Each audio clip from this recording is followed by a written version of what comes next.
Do do do do do.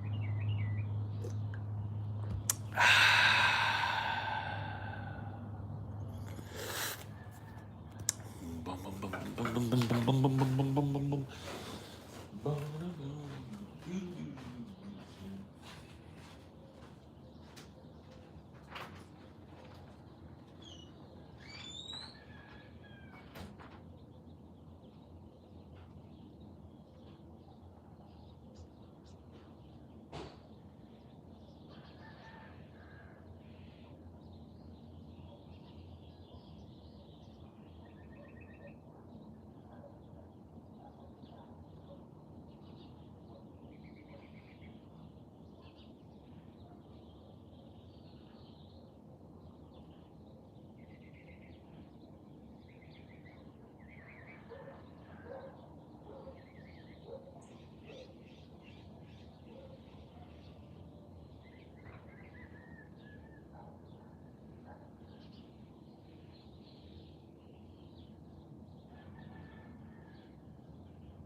Hello, everybody.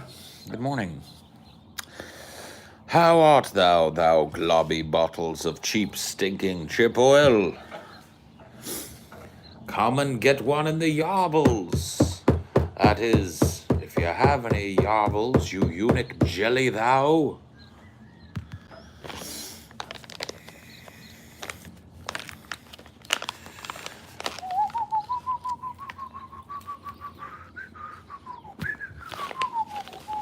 What it do?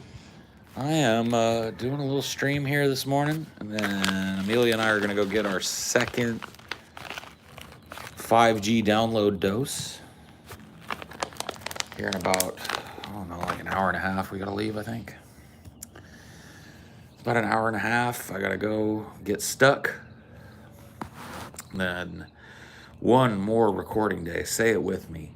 One more long fucking recording day, and then we get some time off. Oh my God, I can't tell you guys how ready I am for a little bit of downtime.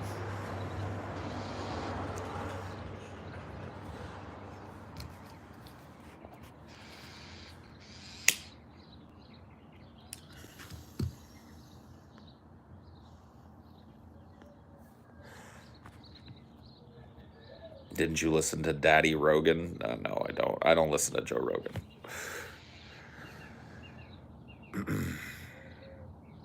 You could tell by last night's stream. Oh yeah, dude. Fuck. I think I told you guys a little bit about it last night, dude. We've just been fucking hammering it for almost uninterrupted year and 3 months. We have been shooting a 6-day-a-week shooting schedule that is fucking brutal. Like by the end of it, you're just like. On top of that, I've been doing a lot of streaming here. Just zonked, man. I just need a little time to put some gas back in the tank or whatever you call it, you know. So that's good. We got that coming up. I'm excited about that. And today is our last final shooting day before we get to take a little time. And I'm so stoked about that. Stockpiling the content, absolutely.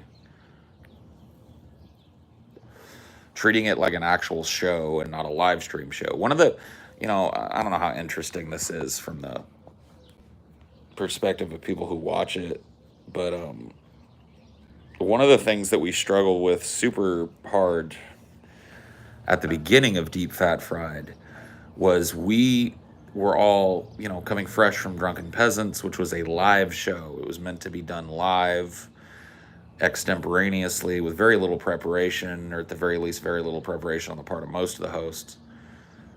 News stories, crazy videos, our reaction, boom, boom, boom. It was very easy for most of the cast, just show up and do the job. And we were stuck in that paradigm for a long time, even after Deep Fat Fried came out and wasn't live. You know what I mean? We still were thinking about it and shooting episodes, oftentimes the day that they came out. And this wasn't, this was just us being locked in a paradigm of work that was for a different kind of content. We were so used to, all right, it's show day. Let's show up. Let's film the show. Let's release it. You know what I mean? And then eventually we started having some talks. I don't know who brought it up. I think it might have been me. And I was like, guys, why are we shooting this show like a fucking live show? Like, we're not live anymore. Or very rarely we go live for Flash Friday and shit. But these main shows, we're not live for these 99% of the time. They're not live shows. So why are we treating them like they're live shows? Why don't we shoot them in blocks, like, you know what I mean, to be released later? And then that idea started to take shape and led to our ability to get some cursory fucking edits done to the show, to divide the show up into previews and to clip content from it. And yeah. And the end result of that, we basically spent the year of 2020 and into the first part of 2021 creating a new process by which we create content, stockpiling content so that we can afford to take a break every once in a while and work on side projects and other things and just recharge ourselves. And it feels so good that is about to kick in like a fucking gear shift. Just zoom. Oh, man. Oh.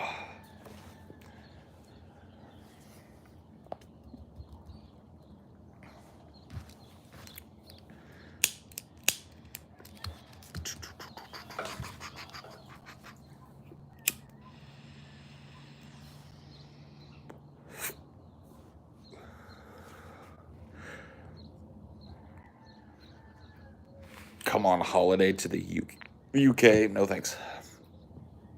Oh, I gotta cure my fucking hiccups now. Watch and learn. I've got the hiccups now, right? Watch and learn the hiccup cure. You don't even need the paper towel. What you do is you take the cup and you close your lips and really work on having to suck the water through. Like, watch.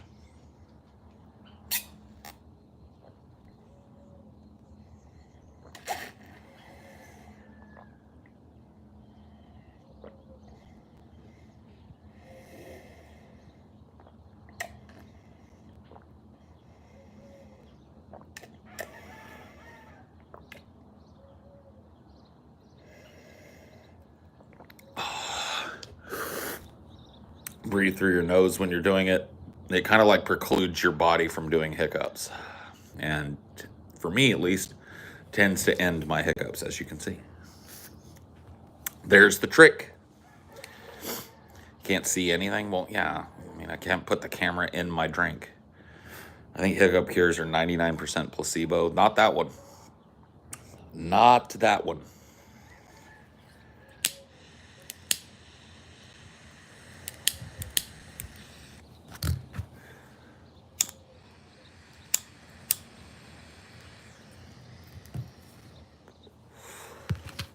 I'll tell you, that one works, and the scaring people works.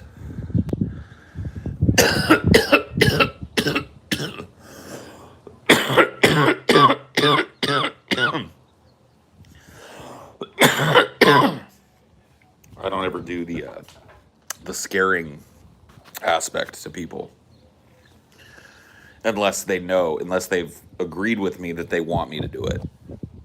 Like my ex Ashley used to get really bad hiccups, and she gave me, permission to like scare her. Hello, D. You look half asleep still. Oh, baby.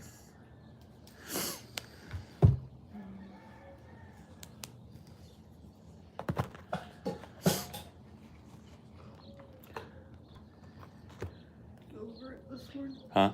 Did you go over it this morning? Yeah. I sure did.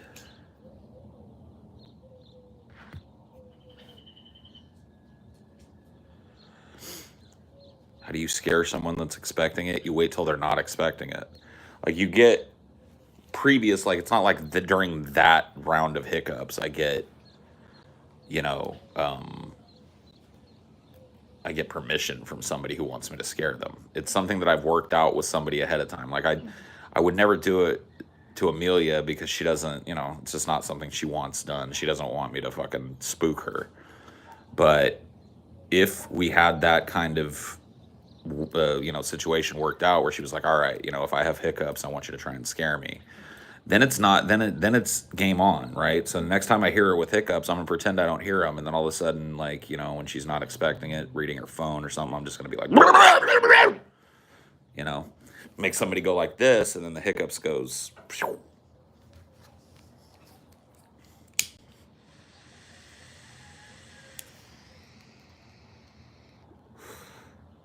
How much time do we have before we gotta go get stuck? 2 hours. Okay, fair enough. I thought it was about that. I just wanted to make sure I wasn't misremembering our time frame.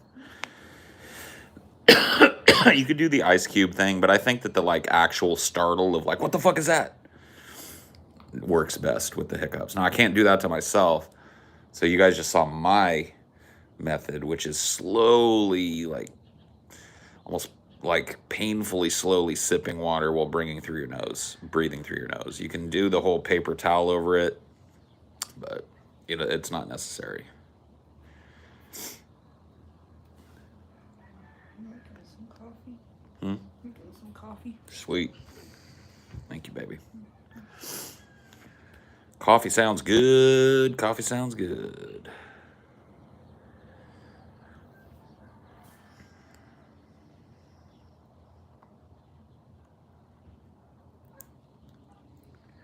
Sucking a golf ball through a garden hose will cure hiccups. Maybe. Never tried it. I feel like that's a euphemism for something. It is. People used to say that about chicks that could give good head. Yeah. She could suck a golf ball through a garden hose. That's the funny thing about blowjobs that like they call it sucking dick. And you do like kind of suck on a dick a little bit, but it's not like it's much more about like it's less about suction than I think it's made out to be in popular. Yeah. You know what I mean? Like you don't want a chick that suck on your dick so hard that like it could pull a golf ball through a garden hose. Like that's not, you know what I mean? It's not about how hard the chick sucks your dick, It's about how talented. I guess it doesn't even need to be a chick. It's about how talented the person is that's sucking your dick. It's more about the slide, yeah. The slide and like the tongue work. The tongue work is like 90% of a blowjob. Like sucking is just like a little extra thing you can do a little bit, But yeah, they still call it sucking dick. It should be called like licking dick. Yeah, and then people get fucked up and they do it without breathing, and then that doesn't work. Yeah. You gotta fucking, like there's a whole fucking talent to it. You gotta breathe.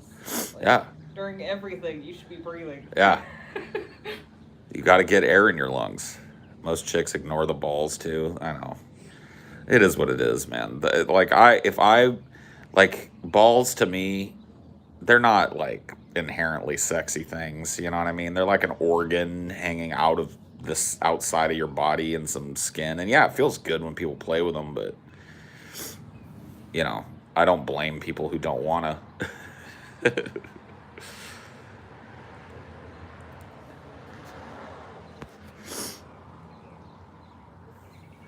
Get a vibrating tongue ring. do you think about gagging? Serious question. I feel bad if it happens and it's kind of gross, but some dudes love it. Yeah, see, there's like I don't know. Like with head, this is such a weird fucking conversation, but with head, like for me, it's never been like a domination thing. You know what I mean? Or it's not like oh yeah, I'm gonna fuck your face, or whatever the fuck. And so for me, it's about feeling good and having somebody make me feel good, not necessarily about like throat fucking somebody till they gag. But there are certain dudes that like that. There's certain people, and there are people that suck dick that like it. They like gagging on the dick. They like, you know what I mean? It is what it is. To each their own, I suppose.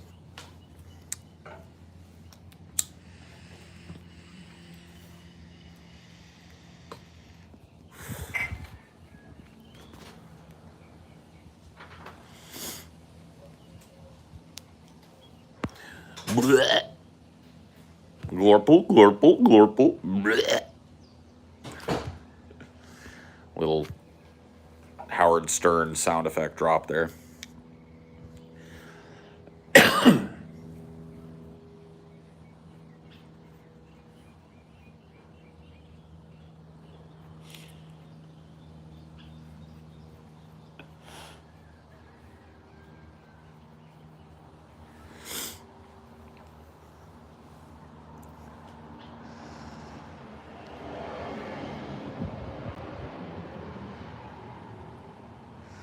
Most disappointing thing, not to switch the subject, but the most fucking disappointing thing about the new fucking Mortal Kombat movie was that out of all the characters that they put in it, they leave out like one of my favorite characters, Cho Kahn.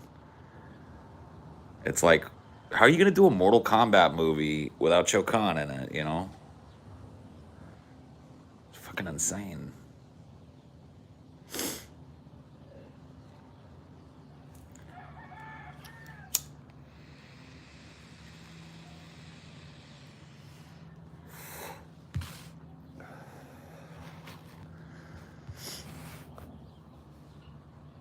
Choke on these nuts!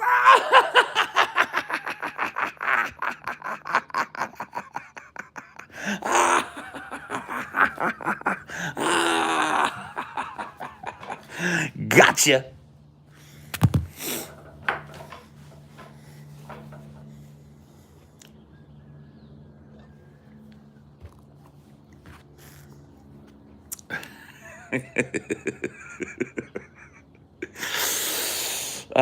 Shit.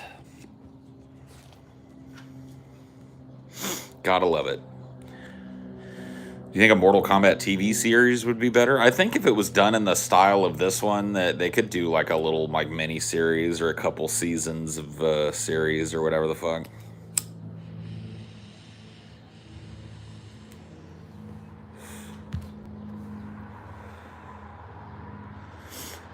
Are you a atheist like TJ? Are you a atheist? No, I believe that I'm God.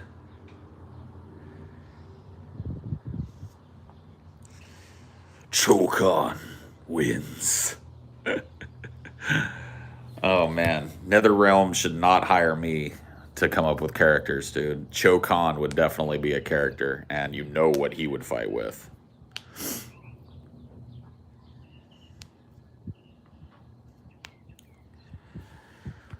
They could do it like the old Dragon Ball with long fights and cliffhangers during the battle. Yeah, dude, why not?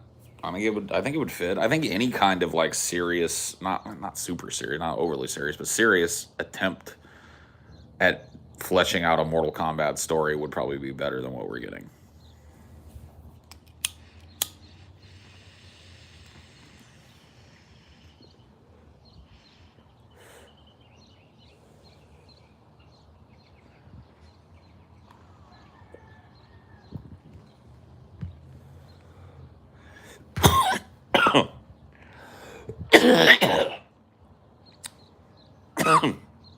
All right, that's enough morning weed.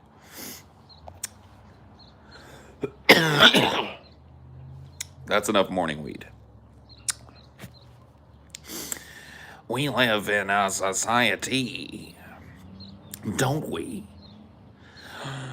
Bummer.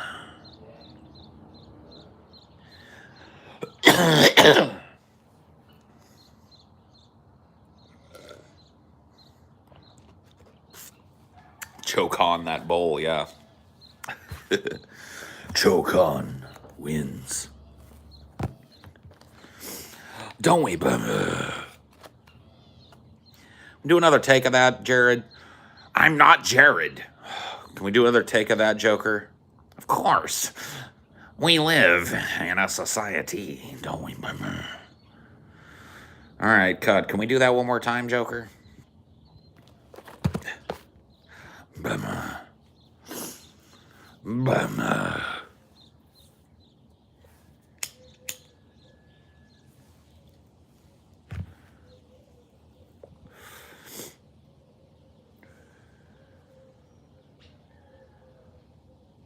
One take, Alito.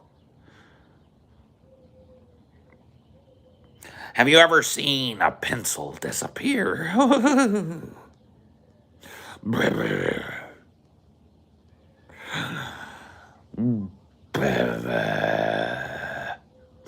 Paul, one of my old friends from college, who I don't speak to anymore since he turned out to be a racist moron, is applying to be a cop. I wish I could send a letter warning the state or something. That's probably they would probably treat it as a letter of recommendation. To be frank with you, I wouldn't waste my fucking time and energy on that.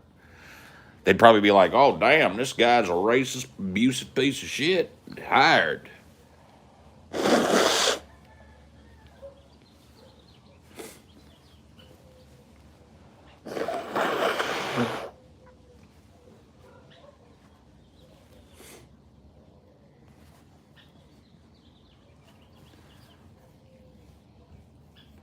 House at the back of yours is literally burning down right now. Damn.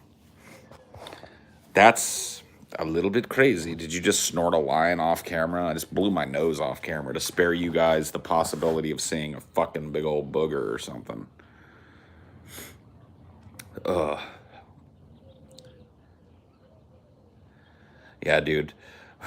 I sit out here on my porch early in the morning and like secretly cut out a big fat rail of coke, and then I'm like, "Oh, hold on, everybody, hold on. I just gotta check something out here."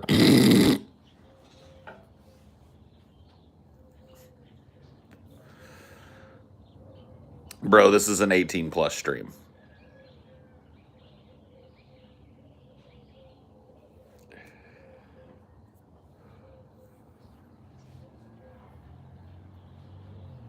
You'll need to reframe from asking stupid questions, yes. You'll have to figure out a way to not act like a kid in here.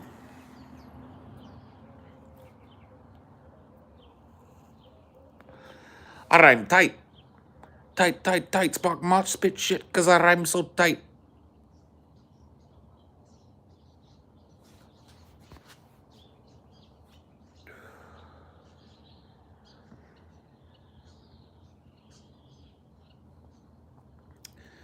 Think before, type later.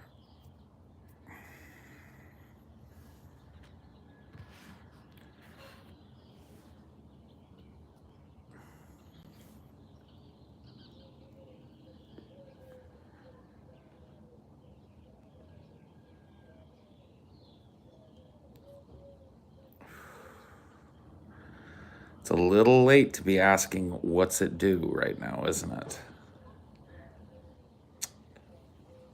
It is what it is. Oh man. Whew. The world is a trash can. Dun, dun, dun, dun, dun.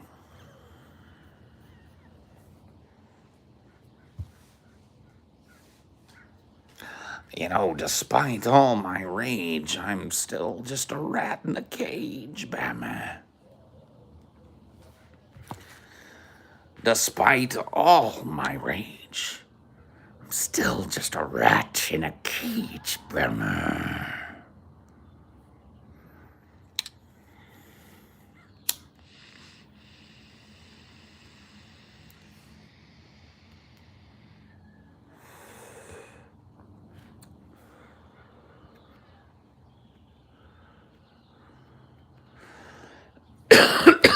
Paul,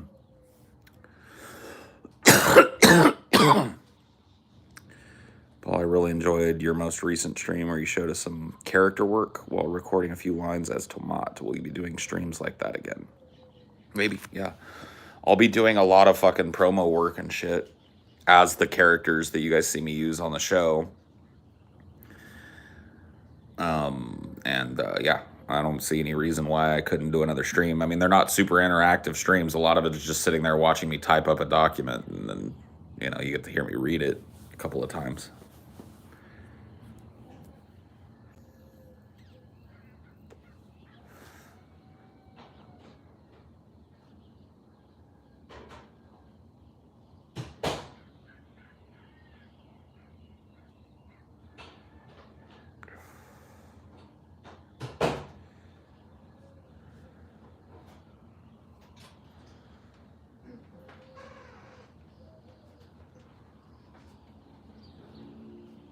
Sorry, zoned out. I was sitting there having a whole fucking conversation with myself in my head. Thank you, honey.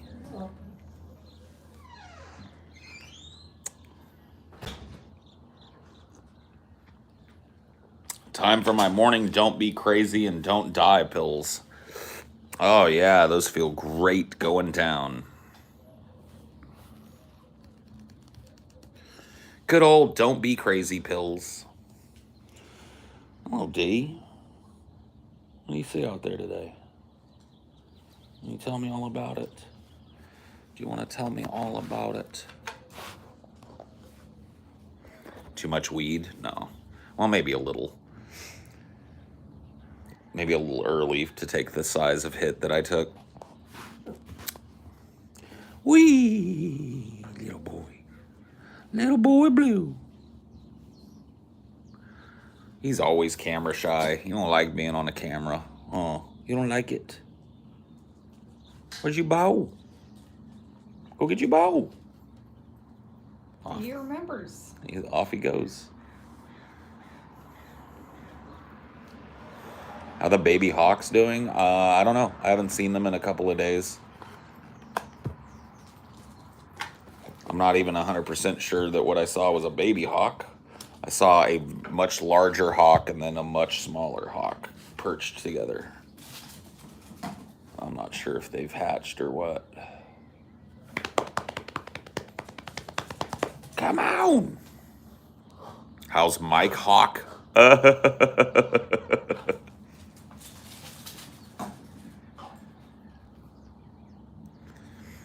Why not try and kill the red dragon first? Because we have absolutely no power over the red dragon as leftists. Or very little. Like this idea that we're going to slay the red dragon by making the blue dragon fat and happy doesn't really make a whole lot of sense in my mind. Seems like we got two dragons, one of which we have a minute amount of influence and power over, and one of which is completely out of control. Maybe we take out the one that we've got influence and power over and replace it with something that can help us fight the red one that we have no power over. I hate the fucking dragon analogy, by the way. That was TJ's fucking shit. I never fucking came up with no goddamn slaying a goddamn motherfucking dragon analogy. I like talking about things directly. So, it's not a dragon, it's the DNC. And why not fucking try and slay the RNC first? Because you as a leftist have very little influence and very little power to actually do that. The best you can do is cyclically voting for the person with a D next to their name. And as I've outlined throughout all of these fucking streams in the last week, the person with a D next to their name's job is to lock in the changes the person with an R next to their name made in the previous administration and cycle. They're not there to help you. They're not here to save you. They're not here to destroy the Republican Party. That would be fucking frightening to them because they wouldn't have the controlled opposition of a boogeyman to point at and blame for all the problems while they own 50% of the problems easy. It's like people are afraid that Democrats are going to go more conservative with your plan, but if you do the opposite and try to hurt the RNC first, the DNC would have to become more conservative to pull votes from the RNC. Right. That doesn't make any sense. Why not? Let's see. We don't really have power over the DNC either. Yeah, we do. Not much, but we do. They require our consent to continually put up liberal politicians. They require our consent to show up and vote in their shit lib politicians and their fake fucking revolutionaries and their fucking ancient ass fucking establishment politicians like what's her name from California, 90-year-old Dianne Feinstein. You know what I mean? That's what they're about. So that's how you have power, but that's the only power you have. You've got that power and you've got the power of threatening that power, right? So in the lead up to elections, instead of going, guys, we have to vote for every Democrat because the Republican's going to try and take back over, even if that's your intent, you say, I'm not voting for this motherfucker. They're not coming to the table. I got no concessions from this motherfucker. I'm not voting, even if that's your intent. You say, I'm not going to vote in this election because I don't have anybody to fucking represent me because these people don't fucking represent me. These people aren't willing to even take a half measure towards making things better. So fuck them. That's how you apply pressure. You don't apply pressure by putting the crown on the king's head and then starting to try and fucking bullying him into doing what you want. That ain't how it works, Chief.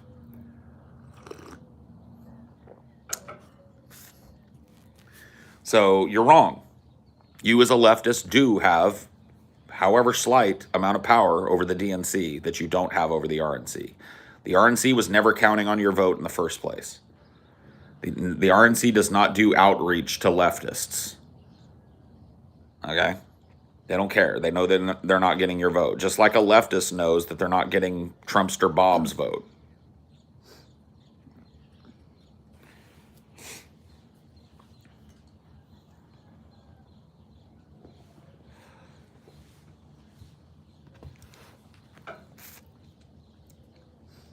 You can certainly talk about these ideas with Republicans in a neutral way. Well, I think that it would be way easier to couch that idea if we were creating something new. And we were very, very selective about the rhetoric that we used and the front-facing platform of whatever replaces the DNC. You know, a new leftist committee, a new leftist political party does not need to be a Marx, Engels, Lenin, Mao, and Pol Pot fest. You know what I mean? It can be presented as a labor party, a party that looks after blue-collar workers and their families, making sure that they take home a fair share of the wealth that they generate for this great country, making sure that their jobs are protected. You know, these types of things are sellable ideas to Republicans, so long as you don't couch them in tons and tons of fucking leftist theory and shit. Like they're okay with talking about inflation in a way that doesn't mention minimum wage. Right. They bitch about inflation all the time, so that you know it's hitting them in their wallet just the same as it's hitting everybody else in their wallet. But they bitch and moan about inflation all the time, but like forget one half of the component of inflation, which is we have a non-living wage. And if for inflation to truly exist in a way that impacts the consumer has to have flat wages, effectively, while the price of things slowly trickles up. And that's exactly what's happened in America over the last 50, 60 years.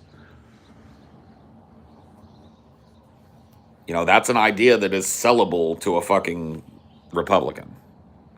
Not every Republican, but this idea that, like, we're going to convince people who are on the center right to come over and vote for one of our candidates by slinging nonstop vitriol at them and using them as the boogeyman to get our shitty politicians elected. What do you think that does? That just fosters this environment of like gladiatorial combat as presidential campaign that keeps all this fucking shit, that keeps us tribalized against one another while they run out the back door with a sack of money over their shoulder.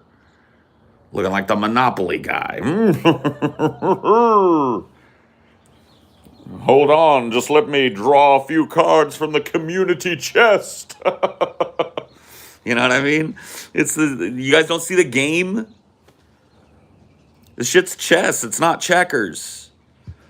I feel like a lot of people have a very simplistic view, and this is what vote blue no matter who / harm reduction voting does to you. It creates a very simplistic view of politics in the minds of people who adhere to it. Because it tries to bring it down to some fucking mathematical equation that doesn't exist. Politics is incredibly complicated and requires a subtle approach. If you think you're going to beat down the DNC by calling them racists over and over again and pointing the finger and ostracizing them, you're not. Like I said, we as leftists have very little to no power over the RNC at all. We can criticize it, we can make fun of it, we can meme about it, but ultimately it's still there, still powerful, still has about half of the voters in this country in its back pocket. So, like yelling constantly at Republicans for saying stupid things while fun is an impotent leftist tactic. Because no fucking right winger is looking at your leftist critique of something that fucking Ted Cruz says, coming in with the bias of already liking what Ted Cruz said and going like, you know what? This blue-haired, ponytailed, man-bun liberal made a good point. I'm gonna be a Democrat now. Like, it ain't working. It's a totally ineffectual fucking thing to do. The total waste of your time as a leftist. You can make it known that you oppose right-wing policy. But this idea that you're going to beat the RNC into submission through the power of debate broism is just fucking ridiculous, bro. Totally ridiculous. So here's where we have power. We don't have power to shame the RNC into being something that isn't racist and misogynist and homophobic. We do have the power to take the people who are just a shade less racist, misogynist, and homophobic and exert our fucking influence over them, because they need us. They need people like you. They need people like me who are on the left politically to show up and vote for them, to legitimize their existence. If you stop doing that, you have power over them. You can jerk the chain. They've been jerking our chain for about 50 fucking years. This is how we jerk their chain. Because they're not listening. They're not listening to the whining. They're not listening to the disappointment. They don't care. There's no chain around their neck for you to be jerked yet. Nobody's grabbed the chain and yanked it. I'm fucking advocating for leftists to jerk the chain. Let me give you a little secret about no confidence that a lot of people don't understand. The DNC doesn't necessarily have to die. Oh shit. What? The DNC doesn't necessarily have to die. They, and it is in their court, can earn my vote, your vote, and everybody else that's disillusioned with them, their votes besides. It is in their court to do it. They refuse. They refuse to use their power to pass legislation that would help the average fucking American. They refuse. So it's on them to earn your vote, not on you to subvert your fucking principles for a mathematical equation.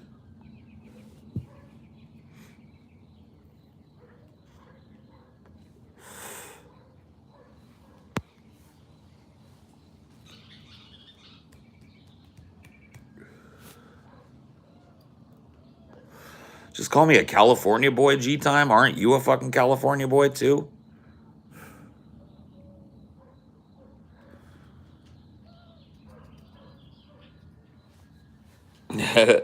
G-Time is mad about what I'm talking about.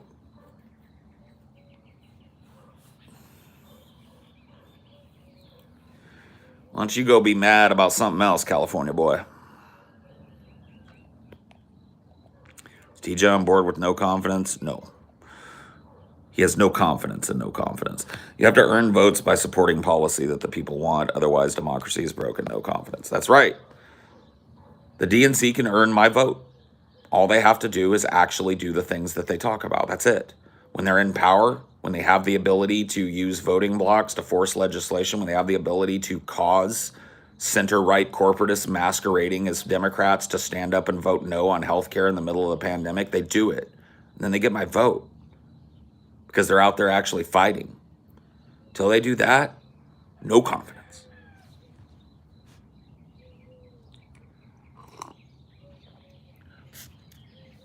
I'd rather watch the entirety of the DNC wither and die on the vine than give it another fucking vote to do nothing. And you want to talk about harm reduction? That's a lot of the arguments that people sling at me. I'm advocating for people to take the money and time and effort that they would canvassing and donating to DNC politicians and put that into local community organizations, nonpartisan fucking nonprofits, and mutual aid organizations. That's harm reduction. That's literally taking $5 that you could have spent on a Happy Meal and putting it into an organization that supports trans people. So I'm advocating for actual harm reduction, tangible harm reduction, especially amongst the class of people that are preaching about this shit, that live on thousands of dollars of donations. Put your money where your mouth is. Let's do some actual harm reduction. Let's do some big donation drives for mutual aid organizations. Let's support BLM when they hit the streets. Let's provide legal counsel to people who are gaffled up in peaceful protests. Let's provide transitional surgeries for trans kids that are just coming into their own, fucking 18, 19, out there in the fucking world. No support. Hanging over the fucking edge of the cliff. Let's grab them and give them a little fucking mutual aid support. Actual harm reduction. Make an actual impact in the communities of LGBTQ plus people, BIPOC, fucking migrants, whatever the fuck you want to.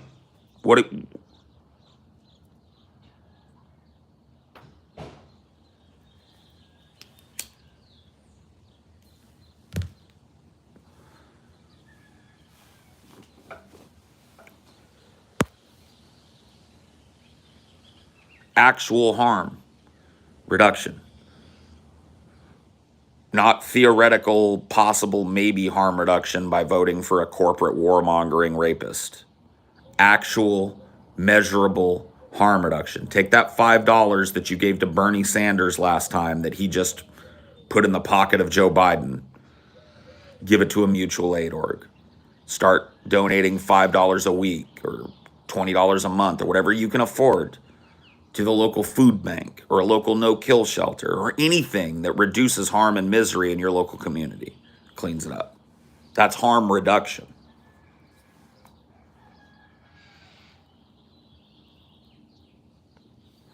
You're allowed to disagree with me, but you're not allowed to act like a fucking douchebag.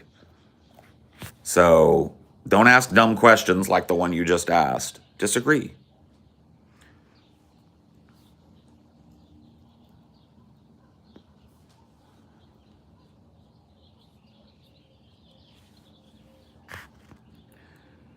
We're so close to the massive destruction of climate change. Would it be better to retreat inward to try and become as self-sufficient as possible? If you want to do that, go ahead. That's not what I'm made of. I am, to quote Rust Cole from, True Detective Season 1, trying my best to remain a part of the body.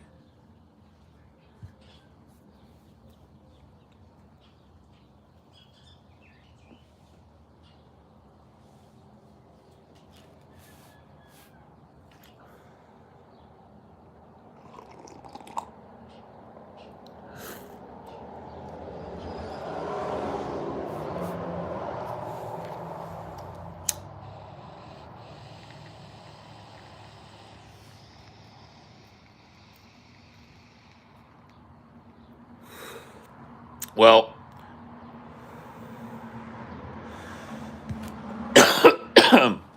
this was Noam Chomsky's point. Do local organizing, and when elections come around, vote for the least harmful opinion. The problem with that is that least harmful opinion needs donation money and energy that could be funneled directly into those mutual aid organizations. So Noam Chomsky is a well-respected liberal leftist thinker who only gets quoted during election times or during electoral arguments by a certain aspect of the left. The harm reduction, lesser of two evils voters only cares about what Noam Chomsky has to say every 2 years when an electoral cycle rolls around. Because he has the position of, well, you may as well just vote for the Democrat. Not a single one of these motherfuckers cares about any of Noam Chomsky's other positions, all of which are insanely critical of the status quo. He's a liberal on voting.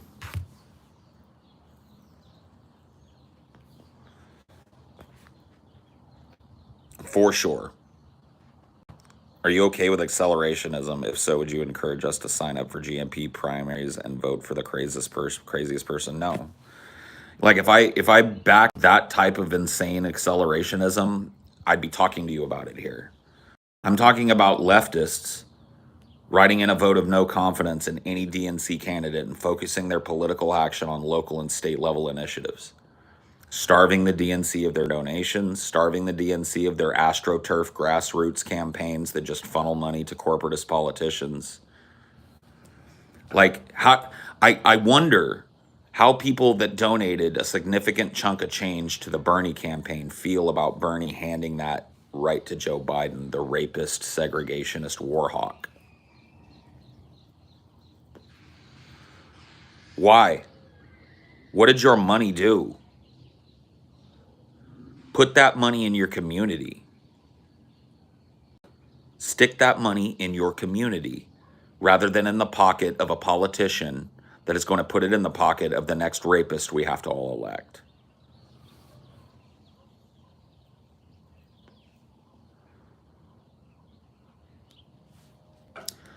You were pissed off at Bernie, but he had no choice to do what he did. He was running a DNC campaign, and when DNC campaigns fold, they give what's left in their DNC campaign fund to whoever the front runner is. That money just gets transferred. So Bernie was fucked from the jump when he decided to run with the DNC. And they fucked him 2 cycles in a row. Everybody watched it happen. And now libs who spend all day making excuses for Biden being a fucking piece of shit are on this Bernie lost, get over it train. It's like, fuck you. This is why the no confidence movement is so important to me. That is so disingenuous and so bad faith and so fucking ridiculous for a leftist to ever have come out of their fucking mouth. Thanks, Cole, for the $20. Sorry, I missed it for a minute. I didn't vote for Bernie in the primaries, and the reason is you can listen to my takes leading up to the primaries. I knew for an absolute incontrovertible fact that Bernie had no chance. That Bernie was going to do exactly what he did last time, which is take all of that leftist energy and all of that young fucking radical energy and give it to the DNC candidate. And that's what he did. So no, I did not support Bernie Sanders in any fucking way. And you can check me on that. You can go back 2 motherfucking years and hear me say that exact same shit. It is not my intention to go out and sign my name next to somebody who plans to give my donation, my time advocating for him, to a rapist.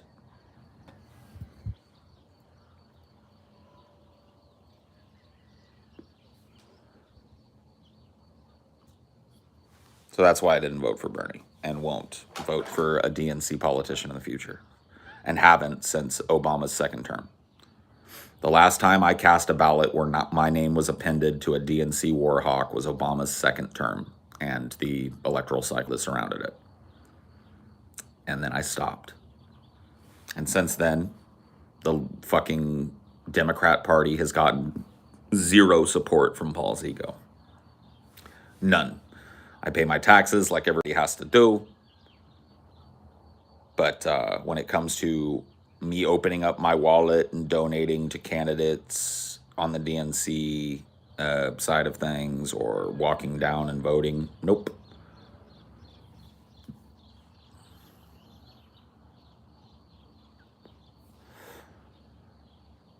You just said earlier in the stream that you would vote for a DNC. Yeah, if they earn my fucking vote. If they show themselves to actually be leftists and start actually using their power to advance the leftist agenda, I would be happy to vote for the DNC. They're just not going to do that. And if you think that they're going to do that, I would invite you to look at the last 30 years of American history and inform yourself on it. You're still right.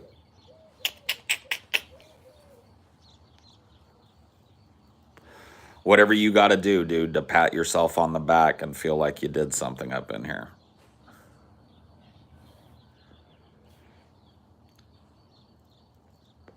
He didn't pull out of Iraq. He pulled some American troops out of it. Well, actually, he pushed back the timetable. American troops were supposed to come home from Afghanistan on May 1st. He pushed back the timetable to 9/11 so that they could do a big flag waving ceremony and make a big deal about it, and fully intends to put not Blackwater, they don't exist, to put military contractors, private military contractors in Afghanistan and support them with Pentagon funds. So they're removing soldiers and filling Afghanistan with mercenaries. They're not pulling out of shit. You need to read the news. You need to read beyond the headline, dude. He's not pulling shit out of shit. He's maneuvering troops from one place to another. He's ramping up our presence in Iraq. Don't you think that a lot of the soldiers that are coming home from Afghanistan are going to be funneled into Iraq? Read beyond the headline, lib. Please. Please do us all a favor and read beyond the headline and read multiple sources and find out what's actually happening. Don't just read the headline, Biden to pull out Afghanistan troops by 9/11/2021, and go, see, he do it.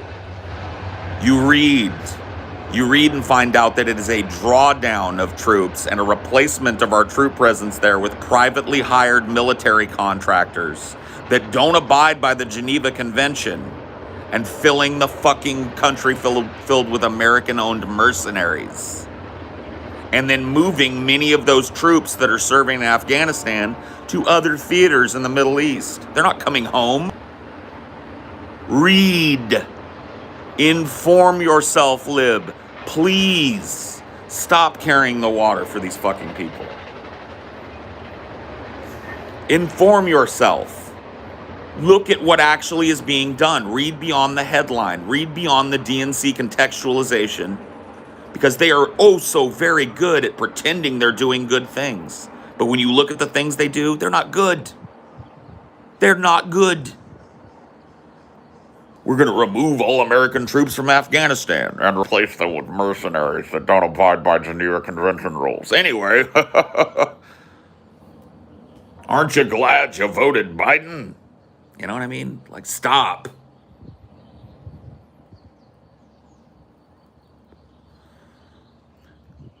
You don't even, you need to do more than that. You need to do more than just read the entire story. You need to read multiple stories because you need to understand that the media assists the political and ruling class in crafting narrative and manufacturing consent. So you have to inform yourself from multiple different angles about what you think is being done before you can come out and beat your chest and thump your chest and crow about it.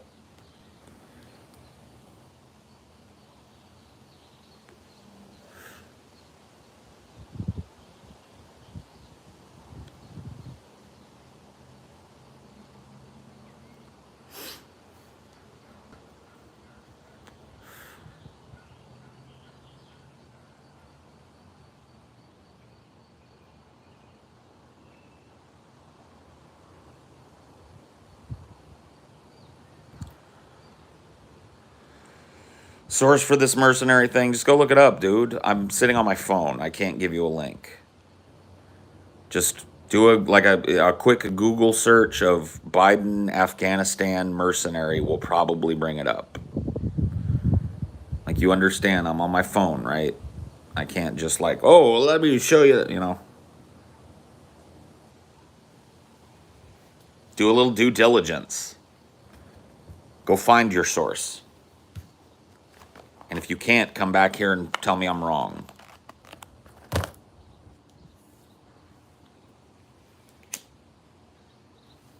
Hint, I'm not.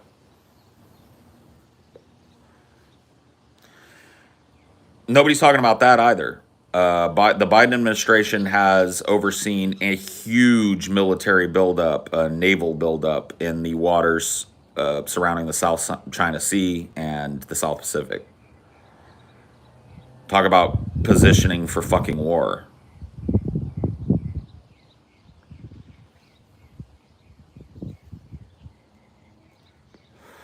Desktop streams are an absolute inevitability. As it gets hotter where I'm at, like today, it's beautiful out here. There's no way that I'm going to spend this part of my day sitting inside when I got to spend such a profound part of my day sitting inside filming my fucking show.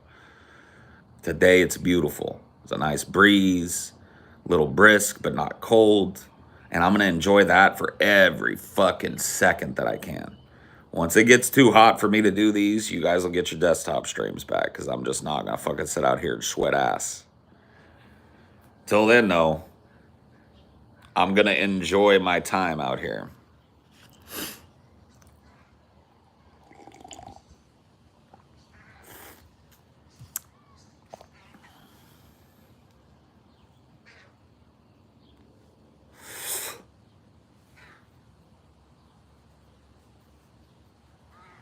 We do need to protect Taiwan, though. China wants them gone. We need to protect homeless and indigent people in this country. We need to protect migrants in this fucking country. We need to stop pretending like we're Team America World Police and start fucking solving some of the major existential crises that face us right here at home. And the mechanisms that export misery from this place to the global south. That needs addressing today. That needs addressing 17 years ago, let alone today. There are people in unprecedented numbers sleeping without a roof over their head tonight in America. They will bed down in filthy clothes on park benches and under fucking bridges and under overpasses tonight. Unprecedented homelessness in this fucking country. Deal with that. Stop pretending that it's America's job to geopolitically fucking position itself to be the big fucking bad bully bulldog and start using some of that vast ocean of resources and money to help people here. You're not going to get that, though. If you agree with that 100%, you're not going to get that by voting blue no matter who. You vote blue no matter who, and that money gets appropriated. I'll give you an example. I tweeted about it yesterday.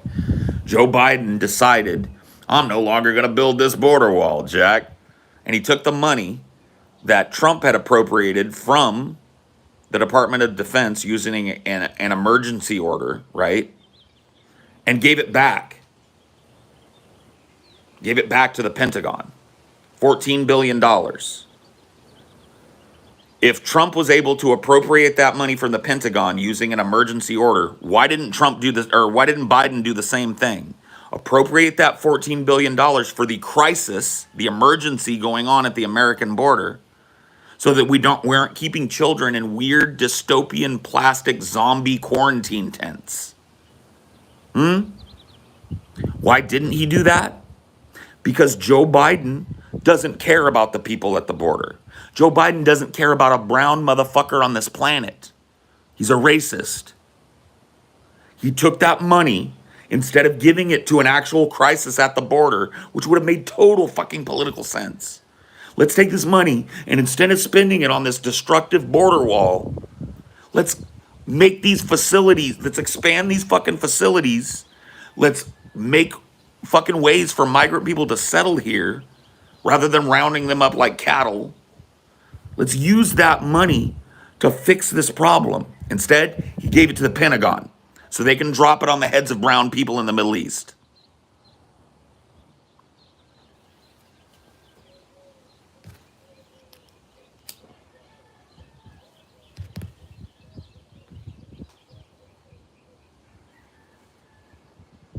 Yep.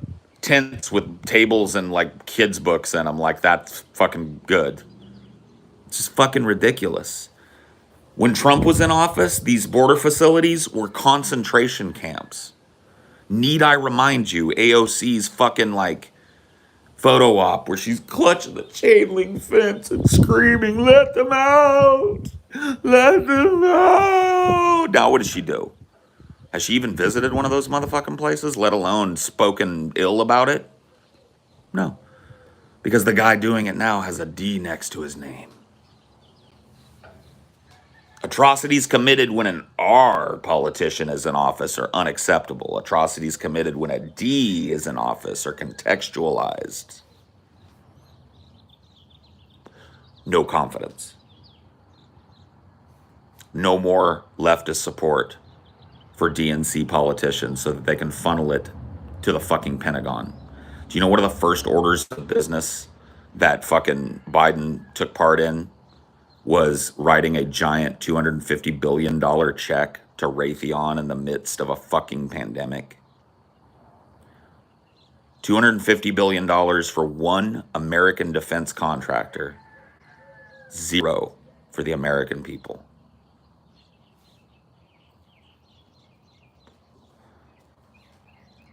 Knocked 17 million American people off the rolls that got a bonus from Donald Trump. A larger one, too. Yet somehow it's harm reduction for us to vote for Joe Biden and people get less money.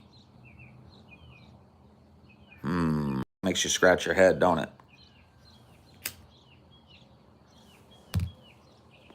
Good old anarcho-Bidenism. Let's take two steps forward, I take 3 steps back. Neolibs. Neolibs, dude.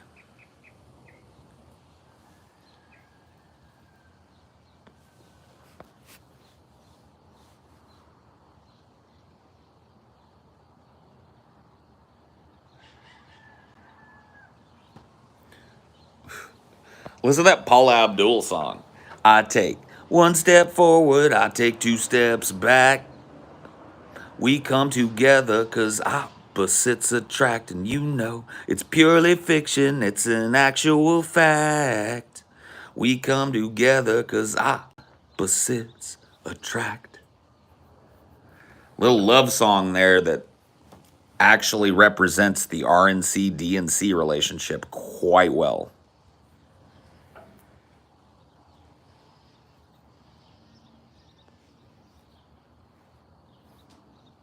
Yep, that's when she was dating the cartoon cat, yes.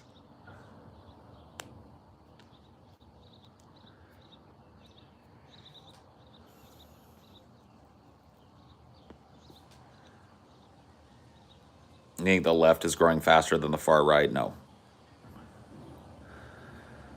Saw our article yesterday that said we could do regime change in China. Oh, yeah, man. That's worked out so fucking well in American history. We love some regime change, man. Yes, let's cause fucking chaos, death, destruction, and let's do our best to put a puppet at the head of that government over there because that has increased the quality of living for every country that we've done it in. Venezuela, Iran, fucking Egypt. Yep. Numerous others that I forget. Oh, yeah, we love our regime change, don't we? We love taking democratically elected leaders and supplanting them with fucking puppet dictators. And then watching those fucking countries. We didn't invade Iran? No, we didn't. We just actually deposed the democratic. Do me a favor. Go to Google right now and type in like crowd shot 1960s Iran.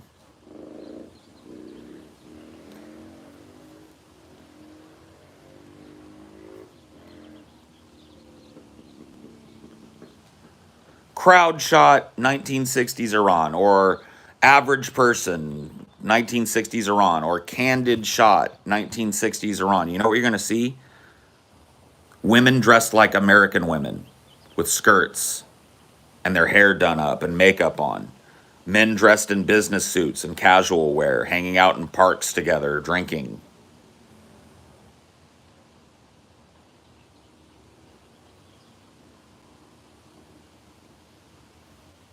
But I'm trying to remember what his name was.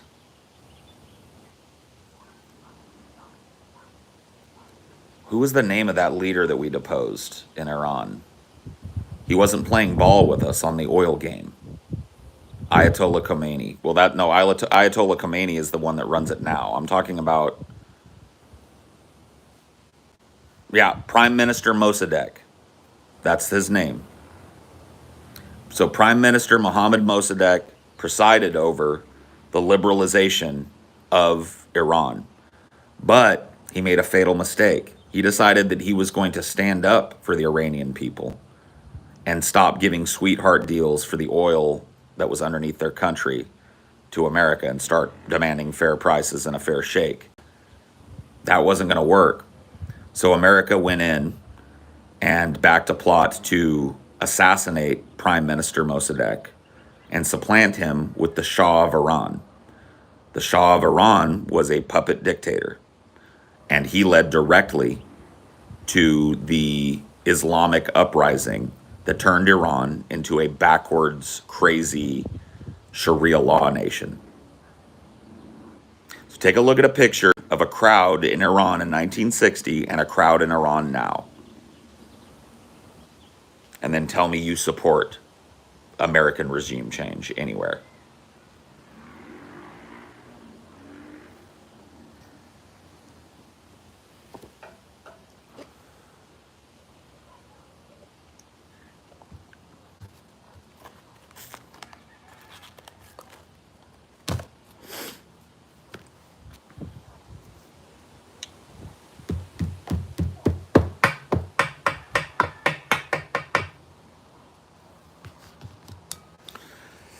And it'll take another 100 years for them to get back to normal, maybe longer. It's a total mess. There's a good chance that they never get back to what you consider normal.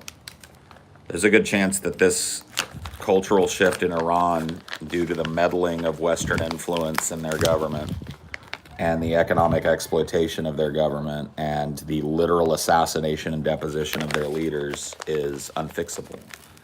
That it's changed the course of history for that region for hundreds of years. Totally and completely possible. Why is it always nice out where I live? That may give you a clue as to which state I live in. There is a state in the United States where all the shit that people bitch about in other states pretty much doesn't exist. And if you can guess what that state is, you pretty much guessed the state that I'm in.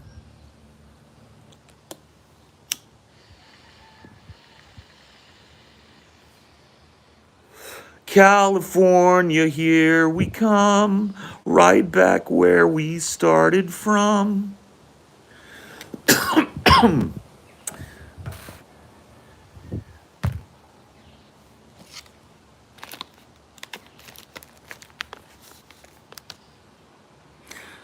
California, here we come. Da-na-na-na-na, da-na-na-na-na, da-na-na-na-na-na. California, here we come, right back where we started from.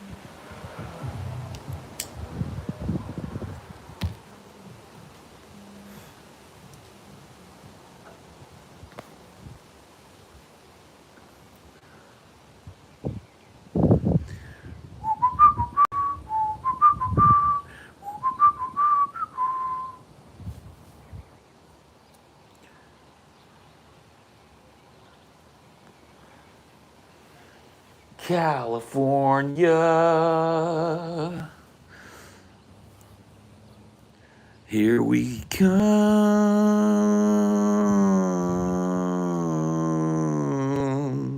Back near Madera? Nope. I'm living in a different area. I mean, I'm not super, I mean, I'm in California, so I'm near enough to Madera, but I'm in a different area of California than I've ever lived in. You'll never go to the West Coast? I'm sorry. California knows how to party. California knows how to party. In the city of LA. In the city of good old Watts.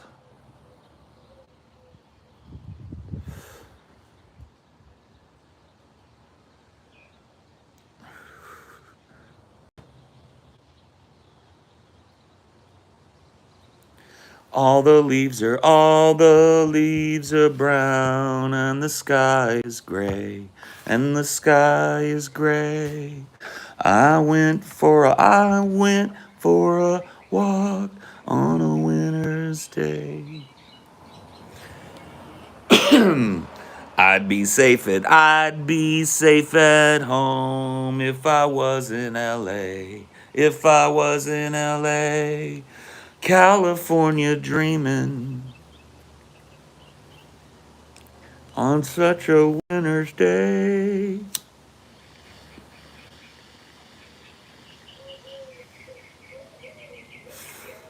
Stopped into a church. Oh, I passed along the way. And I got down on my knees and I began to pray. I'd be safe at home if I was in LA.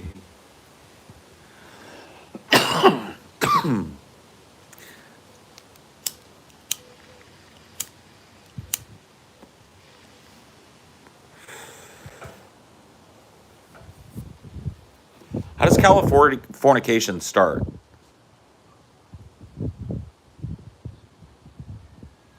Give me the first line from it and I'll be able to sing it. How does it start?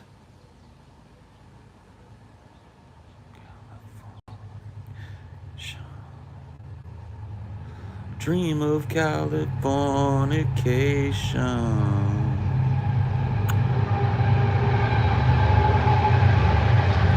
Oh yeah. Psychic spies from China try to steal your mind's elation. And little girls from Sweden dream of silver screen vocation. And if you want these kind of dreams, it's Californication. Doom doom doom doom doom. Doom, doom, doom. Dude, I would not be living in LA. You can rule out, I mean, just look around you. You can rule out any big city. I'm not in a city.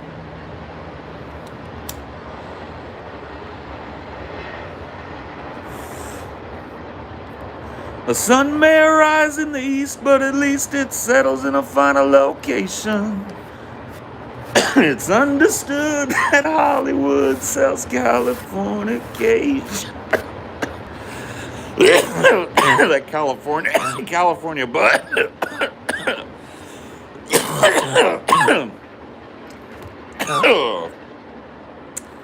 Bubonic. The chronic is bubonic today. Holy fucking shit. I had to back up off it and set my cup down.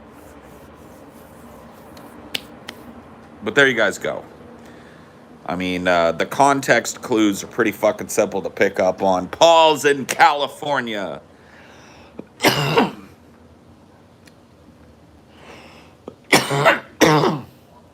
Holy fuck, that's some... So now that kayfabe is aside, can I tell you guys, like, how motherfucking excited and amazed I am to be living in a legal weed state again, especially the best legal weed state, the legal weed state that invented legal weed. That's right. California was the first state in the nation to decriminalize marijuana. They took the first step. Most of the marijuana that was sold in the Pacific Northwest, like Oregon and Washington, where a lot of people try and say that's where bud started, is bullshit. California strains, California bud, and California bud growing techniques made their way into the surrounding states. And I'm telling you guys, you have to take it from me, my personal experience. And I've never been to Colorado and had Colorado weed, but I've had legal weed in quite a few states. And let me tell you, California weed is the best. Isn't it expensive living there? It can be, yeah. Like California income tax and shit can be pretty hard on people that live close to their means. But as a person like me that lives below their means, which I've told you guys about a bunch of times, I like purposefully live well below my means. So that consideration is not as big as it would be from somebody that's got a slimmer margin, right? Because I don't spend all my money. And so paying the extra taxes that it takes to be somebody who lives in California is not, I can do that.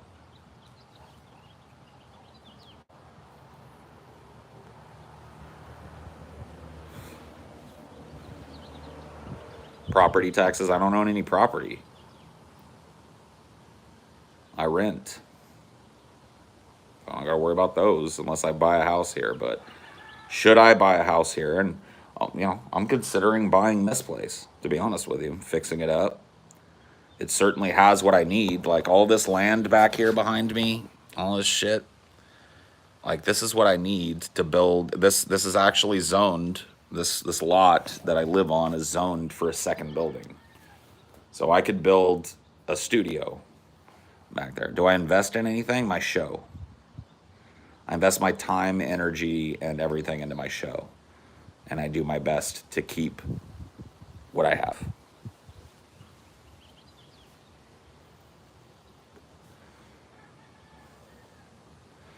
But yeah.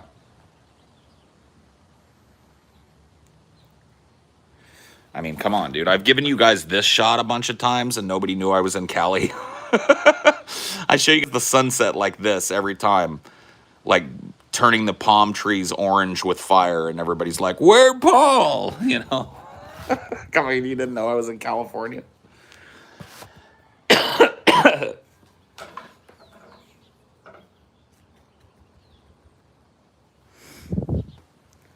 Sun may rise in the east, but at least it settles in a final location. It's understood that Hollywood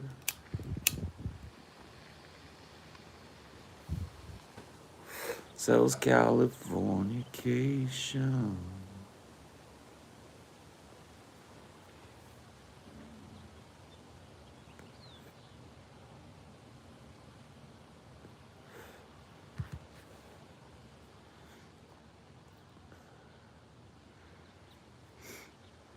You move to be near your family. I'm not really all that near my family, but I'm nearer to my family now than I was when I was living in Louisiana. So that was partially part of the consideration.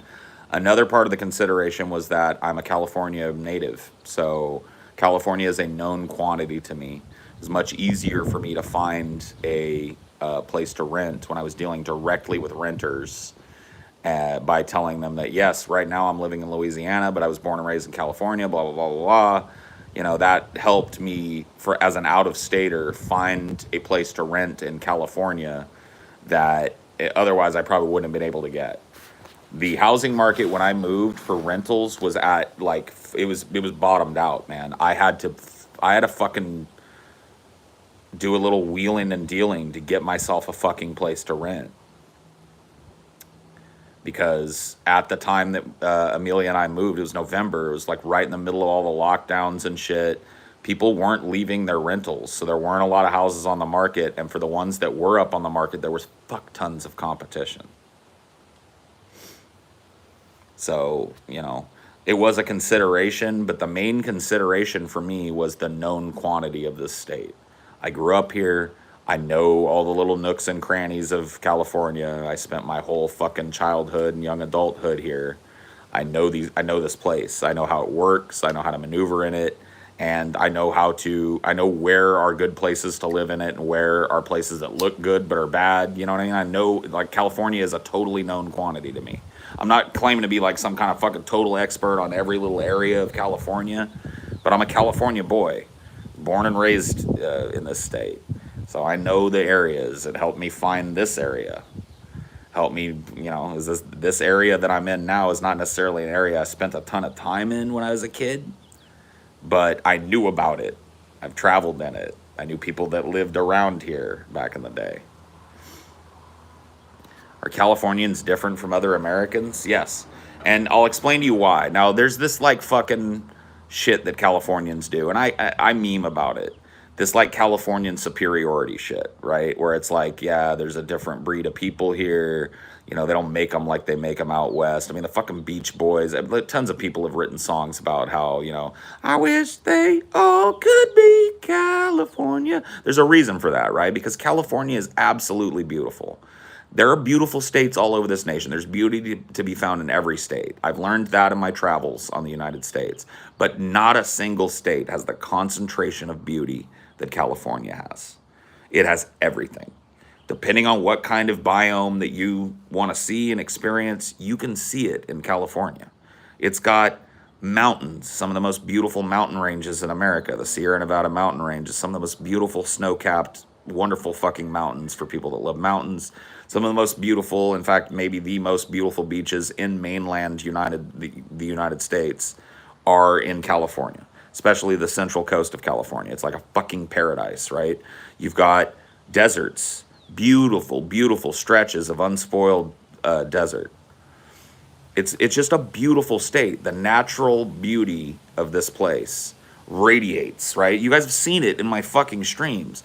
I'm not living in some kind of fucking place in California that people come to see for its beauty, but look at this shit behind me. Look at it. Look at it as the breeze blows through this shit. Look at how beautiful this property is. Look at how peaceful and amazing these big, old fucking trees are. Look at how much privacy I'm afforded by this foliage that surrounds my fucking property. It's just beautiful here. And the weather, perfect.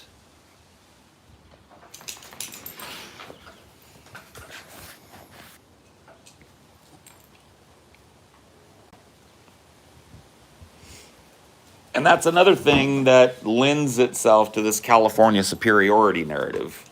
California, on its own, separated from the United States, is the 5th largest economy in the world. California is an economy that churns out a domestic product that rivals like multiple nations. There are multiple powerful nations in this country that whose GDP and output and economic power represent a fraction of California's. So California is a place where there's a very predominant attitude in, well, whatever it is. There's a pretty predominant attitude in California that we could do without you, right?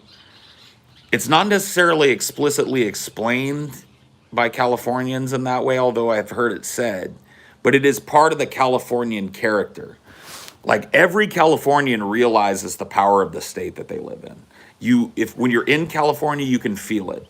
You know that you're sitting in a seat of immense people power, political power, labor power. There's all of this in like very, very multicultural fucking nature to California because people from all over the fucking planet come here because of the things I'm talking about.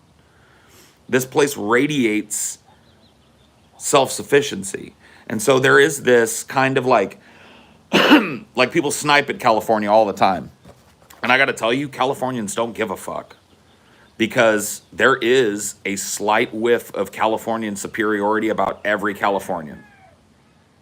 We know that if all of you went to shit, we'd be fine.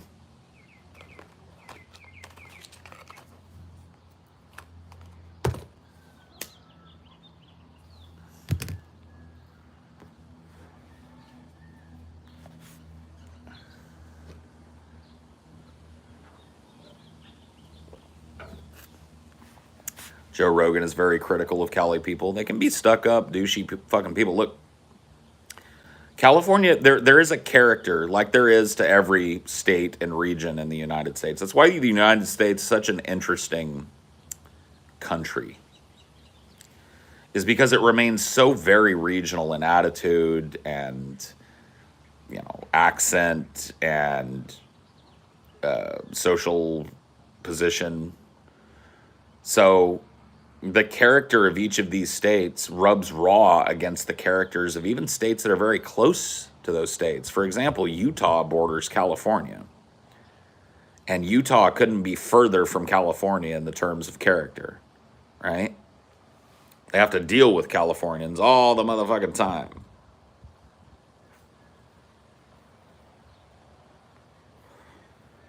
Yeah, you're right. There is no cohesive American culture because we are an amalgamation of like thousands of regional and local and state level cultures. Very complex place, America. But to bring it back home to California, it's like there's something about this place that speaks to me because I grew up here. And those attitudes were imprinted upon my young mind and my young adult mind in a way that I can't ever shake.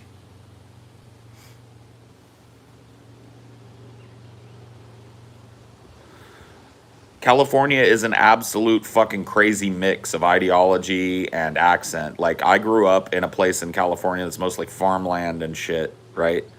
I'm in a more foothilly kind of area now. The place I grew up in, farmland as far as the fucking eye can see, right? And conservative opinions as far as the eye can see. I grew up in like the beating heart of conservative California, basically Texas in California. But you drive 2 hours to the fucking coast and you're in liberal wonderland. You have a strongly left demographic. You know what I mean? So it's just a fucking it's like its own country. That's kind of the point. That's the point of that attitude that I think rubs raw against other cultures, is that America or California realizes that to a certain extent we are self-sufficient. We have everything that you have, and we have it in spades, and we make it work better than you do. And, you know, maybe that's right and maybe that's wrong, but that's the California fucking attitude for sure. Now, my attitude about California is like a little different. Skeptical Sloth, I'm getting tired of your fucking stupid shit. You might want to be quiet for the next fucking however many minutes we have to do this. Because I'm tired of reading your little shitty attempts at quips and stuff in my chat. It's an 18 plus environment, so conduct yourself as such. Anyway, you know, that is one of the things, like I said, that I think rubs raw up against other regional American cultures about California. Is that in California, there is an overarching narrative that, look, we don't need you fucks. In fact, you fucks need us. We make all the things that you watch. We grow most of what you eat. You need us more than we need you.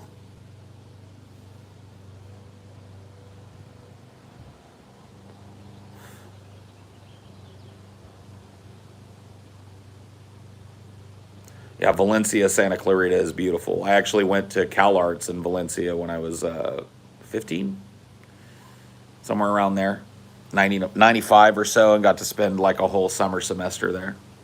It's beautiful. Also, I've been in Valencia a bunch of times to go to Six Flags. That was your grad school? Really? Cool. Well, congratulations. I fucking loved that school. Very prestigious school. Was Michael... Fuck, what was his last name? He was a professor there. Michael something. He was like the Commedia dell'arte and one of the theater heads there. Had he retired by the time that you were there? From grad school? Or was Michael still there? He was fucking great, man. He wasn't super old either, so it wouldn't be shocking to me if he's still part of that place. Doesn't ring a bell. Might have retired. There was a guy there, I wish I could remember his last name. He was fucking amazing. He was a Commedia dell'arte theater teacher, focusing on mimery, stage combat, and aforementioned Commedia dell'arte, like non-verbal theater. And he was fucking amazing. He absolutely changed my life. You were in the music, understandable. You wouldn't have crossed paths with him even if he was there probably all that often. If you were in the music department. That's really cool though. I'm not necessarily a technical alumni of Valencia, but I did do California State Summer School for the Arts and did a whole semester there as a teenager, and I look fondly upon my time there. It was a beautiful campus and a lot of fun. Just a lot of fun. It's always cool to bump into people that have been where you've been and experienced a little taste of what you experienced. The music department there, by the way, as far as I was able to interact with it, was amazing, bro. Amazing. I was there for theater arts and performing arts, but I had a lot of friends that were there on scholarship for music, and their music department was absolutely fucking amazing. So you're very, very fortunate to have gotten to do grad school at Cal Arts in Valencia.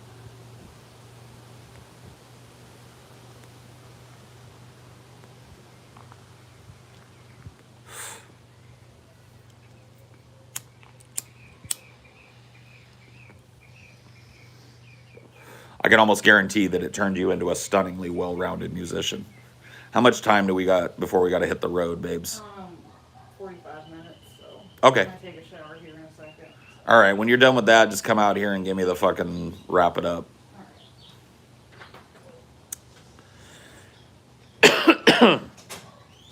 Got to go get our second COVID shot this morning. So I may be feeling shitty today, which kind of sucks because it's my last filming day and it's a show that I have to run. But hey, we're going to soldier through it.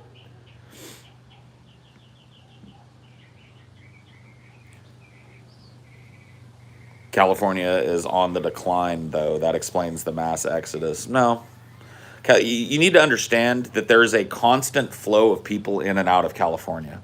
So what you look at as a mass exodus of Californians leaving Californians or leaving California, for every one of these I'm heading to Texas people that the news are covering, there's somebody coming from Texas to California. Like, you just don't understand. This place is so self-sufficient that people can get salty and leave all they want, and it doesn't matter. Nobody is fleeing this place. This place is growing. If people were fleeing this place en masse everywhere that I went, like when I have occasion to go into the city like I will today to get my shot, construction, home construction, business construction, revitalization of different districts, new businesses. California is not fucking on the decline. I'm sorry to tell you. It just can't be. You do understand you're from the Bay Area. So because your fucking area is going poopy doopy and people are fleeing it, you think that California is dying? You need to look into California history and the history of how people migrate around California. My family is all over California, going 2 generations back. California is like I said, it's huge. So you may regionally be experiencing a downturn due to policies in your fucking area. You live in the Bay Area. Last time I was there was like 10 years ago, and it was not great. Things were not looking great in the Bay Area, but you think that California suffers as a whole because of that? California is as big as like several European countries slapped together, bro. People just move to a new fucking area, and life goes on. Opla di, opla da.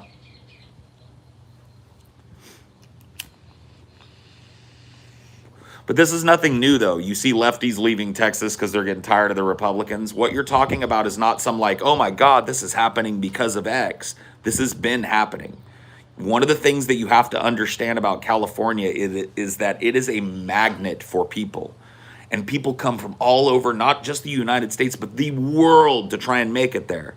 And sometimes, this is another thing about the California character and California as a state that you have to understand. As beautiful as this place is, it will chew you the fuck up and spit you out if you're not prepared to live here. 100%, California is still a vestige of what's left of the last little bits of the Old West. That character is very strong here. This was a pioneer state, a gold rush state. You were expected to come here and make something of yourself. And so many people try and never get there. And leave here salty. But you know what? For every salty fuck that's on their way going like, fuck California, fuck that place. It just is, I hate the people there, and there's somebody driving there, California or bust, on the back of their fucking car. There is a constant influx and outflux in California that actually drives its economy.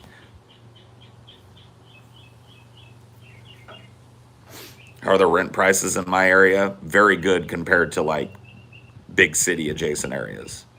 I don't live anywhere near like a major California city. And so the rent prices where I'm at are affordable. I actually pay, if you can believe it.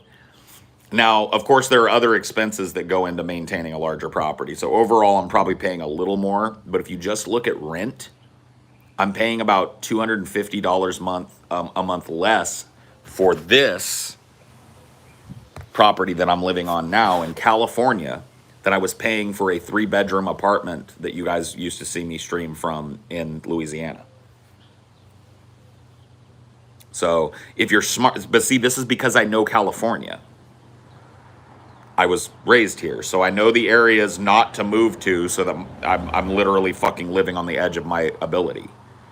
There's no way I'd go to the fucking Bay Area. There's no way you'd catch me living adjacent to LA at my current income, because I could not do what I have to do. I could not live well below my means.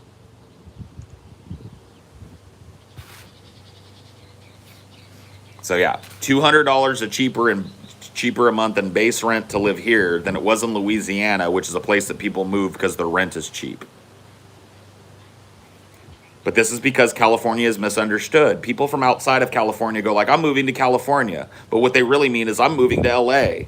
LA, dude, don't come to LA. If you're not from California or you don't have the drive of a fucking pissed off bull, don't come to LA. Because I will tell you, dude, there's a lot of places in the United States that will chew you up and spit you right the fuck out.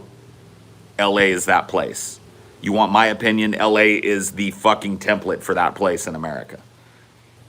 If you come to LA with dollar green dreams and shit and just show on up, it will fucking literally digest you and vomit you back out to wherever you came from. It is not a place for soft people. It is not a place for people that think that like fame happens like it happens in the movies.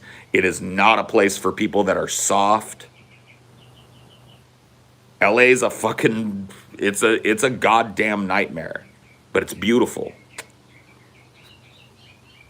What about other cities? Frisco. Frisco is another place that will chew you the fuck up and spit you out for different reasons. People want to move to the Bay Area because they look at the surrounding area. Oh, it's beautiful. It's right next to the ocean. Oh my God, I want to live there. And a lot of these people say, oh, I'm going to get this job and it'll be fine. And they don't realize how fucking expensive it is to live in the Bay Area. So unlike LA, where it is possible to get a place that's got cheap rent, but it chews you up and spits you out because you can't handle the social climate, the Bay Area will chew you up and spit you out just by function of how fucking expensive it is to live within fucking 50 miles of it. And you might think you're being smart by moving like, oh, I'm going to live in a suburb of the Bay Area. And you get chewed up and spit out.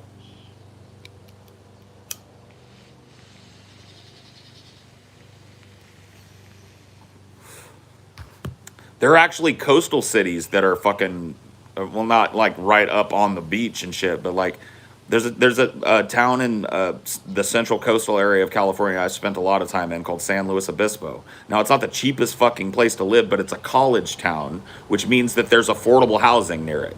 And you're a literal 15-minute drive from one of the most beautiful beaches in California. So if you're like a single person who doesn't need a big opulent fucking house, you can live pretty fucking sustainably in a place like San Luis Obispo, which is, like I said, 15 minutes from a beautiful beach.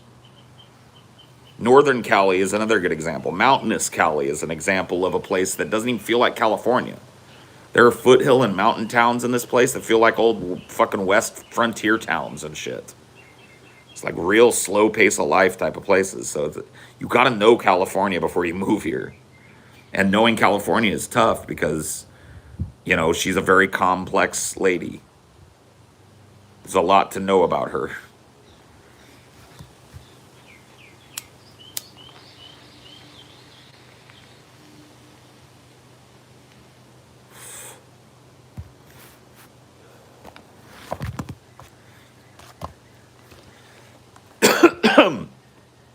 You know, to dig a little deeper into this and to apply it to myself, I think that one of the reasons why my argumentation style and my self-assuredness and hard-headedness rubs people the wrong way is because a lot of that is part of the California character. So I just said, like, you know, California has this abrasive way of thinking about itself and an abrasive way of asserting itself that doesn't really jive with a lot of other regional cultures. And, you know, I've got a certain segment of people that they hear me talking, they're just like, oh, Paul's a fucking irredeemable prick, and he's a piece of shit, and he's dismissive and angry, blah, blah, blah, blah. Come to Cali. I'll show you somebody that's abrasive and angry. But that's like that's a part of my fucking, I can't help that I was raised in this place, right? So that character is part of my character, abrasive though it may be.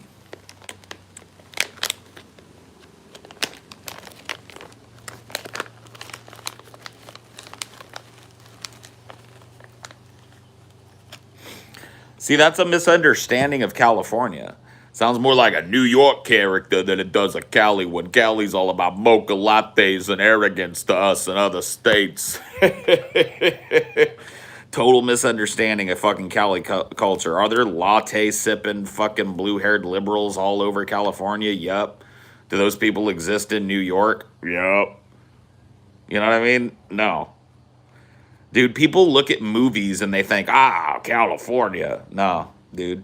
No. You've seen one aspect of California. Yeah, dude, it's not like, oh my God, can I chew my bubble gum? And like, let's go to the mall. Like, that's what you know about California? Do you want to serve that up to me? This look like a fucking mall to you, bitch? California can't be pigeonholed. Just can't be.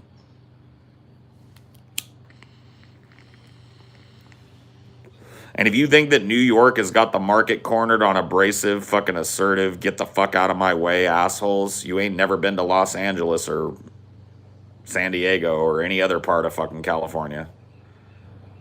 You think you can walk up on a fucking average California resident and fucking press them? You're wrong. Kill a Cali. California doesn't put up with shit.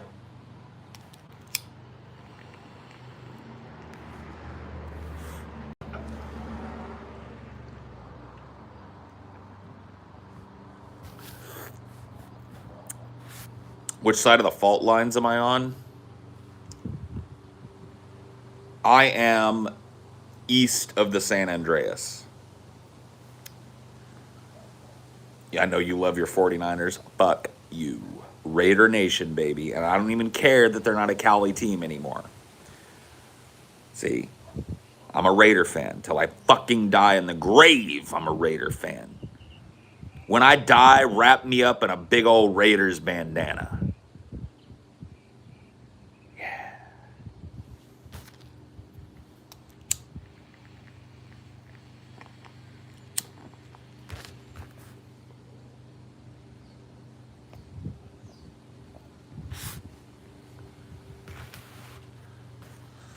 Raiders are a joke, the biggest meme ever.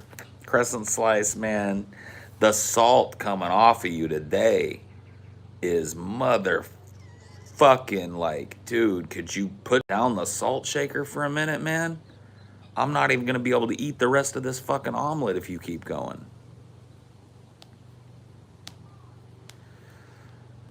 I can't recommend highly enough that you at least visit California. I don't think, like I said, I just got done telling you that California is the chew you up and spit you out state if you don't know what you're doing living here. Or if you come here with dollar green dreams and a fucking wish in your hand. You know what I mean? Some people make it like that, but the vast majority of people do not. That being said, I recommend you visit California because it's one of the most naturally beautiful states, if not the most naturally beautiful state in America.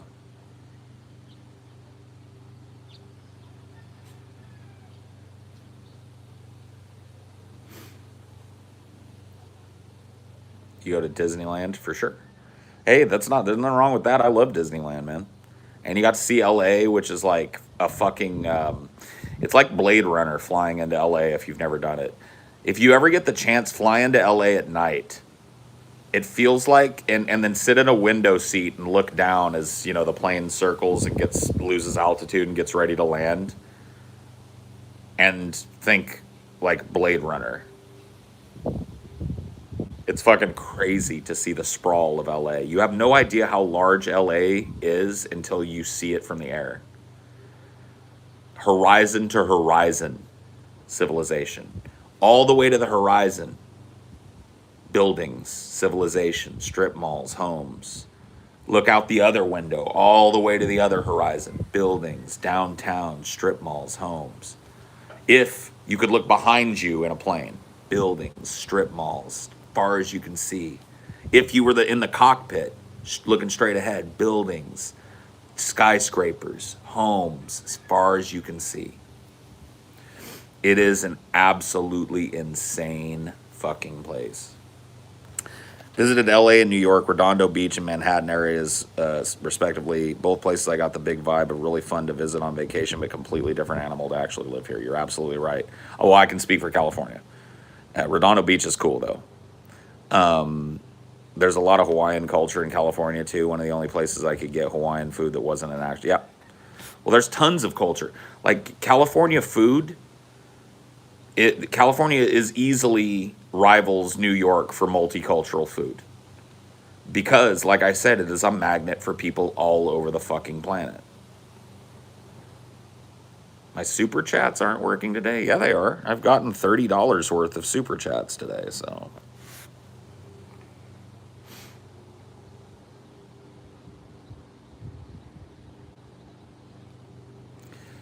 Maybe your payment method isn't working today, but I can see I've gotten $30 and counting in super chats while I've been live today, so they're working. Just not a very brisk super chat day, and that's fine.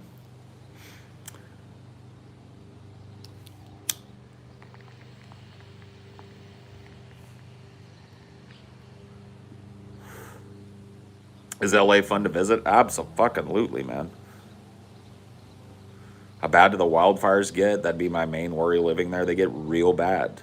Real super duper uber fucking bad. I live in an area that has a very low wildfire risk. But there are areas that are 20 miles from me that could burn to the fucking ground at a drop of a hat, especially as it starts to dry out and starts to get warmer where I'm at. But I chose an area that has a very, very low risk of out of control wildfires and is adjacent to civilization enough that those fires can be fought immediately. I'm not so remote that I'm outside of the reach of social services.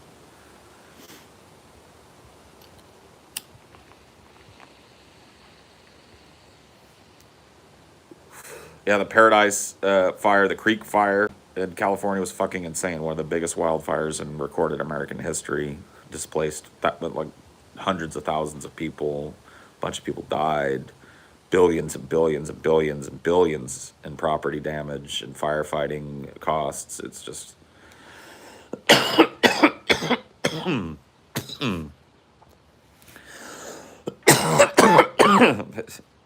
Thanks, Gil. Yeah, I don't know what's going on. YouTube is quirky, but my super chats be on.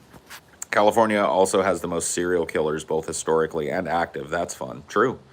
Yeah, California has some of the most dangerous areas to live in the United States. Not the most dangerous areas, mind you. I think those are reserved for other states. But California is a dangerous place to bumble around in, especially LA. So you've got, and I'm not trying to fucking dress LA up like it's a movie, okay? Most of the places that you hear bad things about in LA, like Compton and Watts, I've been to both of those places. I've eaten food there, I've shopped there, I've walked around. They're actually really pretty and beautiful, and the people there are really accepting of people coming in and out. Like, it's part of the commerce that they do, right? Like, so, but there's a difference between going to Watts or Compton and going deep off in the neighborhoods in Watts and Compton at night, right? Being on the main drags like Crenshaw, which is mentioned in a lot of West Coast rap from the 90s especially. Greenleaf is another Compton street. These are like main thoroughfares through Compton. And if you're there, fucking chill ass place, dude.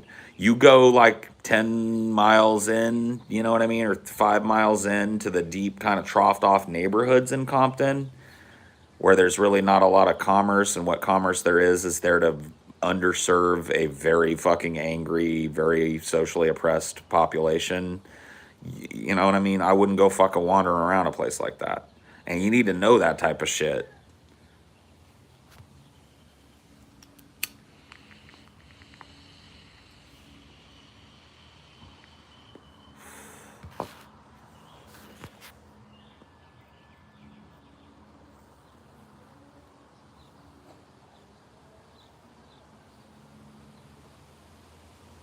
Where are the Bloods and Crips?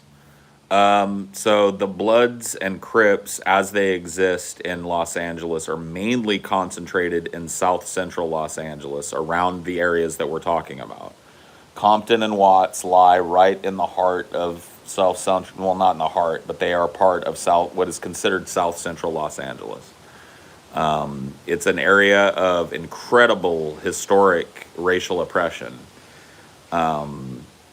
And thus, the social ills from that racial oppression are still very apparent in especially the residential parts of that area of LA. However, the idea that you have to be afraid to even be in Compton or Watts or Long Beach or whatever the fuck, right, is ridiculous. You just need to know how to stay on the beaten path. It's the same thing in like New Orleans, right? The French Quarter, 24 hours a day, 7 days a week, as long as you're on the main thoroughfares and shit, going to all the fucking bars and shit that are down there, you're fucking safe as shit there. But you wander a mile off into the actual neighborhoods in the French Quarter, and you're in trouble. Well, that's another thing about LA that you need to understand. LA is not just Los Angeles. LA is an unbroken chain of smaller regions that call themselves cities, but are really part of the greater LA metropolitan area. You can drive for like an hour and a half straight, assuming no traffic, and still be in LA, right? LA is huge. Like I told you, sprawling, unimaginably huge for people that haven't been there. And it's made up of all of these smaller areas that have a different flavor. Some of them do. But Valencia, right? Valencia, which we were talking about earlier, is right on the border of being LA. I mean, certainly functions as a gateway to LA. It's a very fucking, what do you call it? Northern edge of LA. Where is Silicon Valley? It's in the Bay Area, like, or near the Bay Area.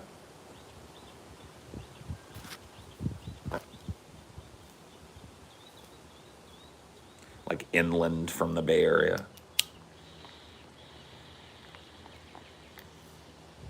I think homeless people across the country prefer California. I don't know.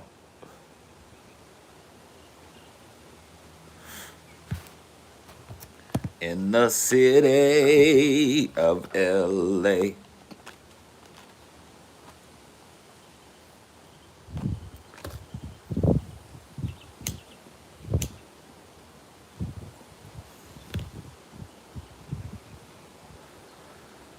Silicon Valley is incredibly posh and boring. Boring, boring, boring, boring. Fiddly dee, fiddly dee, fiddly doo, fiddly doo. Whatever.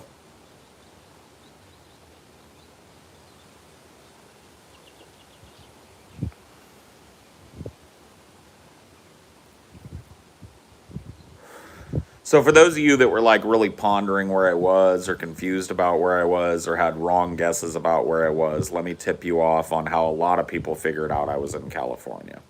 Number one, these trees behind me are eucalyptus trees. They don't really grow in a whole lot of places outside of Australia, which is where they're native to, and California. Number two, this shot that I give you guys when I'm showing the fucking sunset and stuff literally has palm trees next to evergreen pine trees. If you ever see that, you are more than likely, maybe not unequivocally, but more than likely, you're in California somewhere. That alone should have tipped people off. There were other, yeah, the scrub jays, right, are a regional California bird. They don't exist a whole lot outside of California.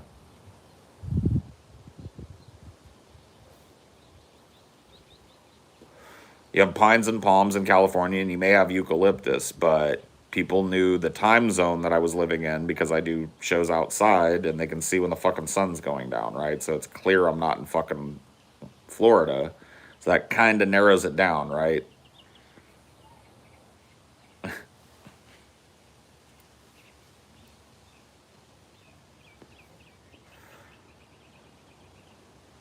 Sure.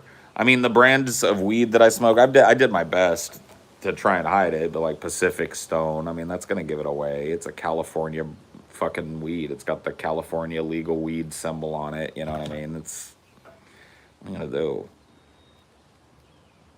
No, I would never move to fucking Florida. You never noticed the palms? That's crazy, dude. You just weren't looking. But yeah, no, there were a couple of times where I was trying to like load up and people would see the brand and they'd go like, aha. I think one time I showed off a High Garden brand accidentally and people were like, aha. But then there were people that were like, wait a minute. But actually, High Garden is sold in Oregon and fucking Nevada too. People were like, fuck. I was like, whew, dodged that one.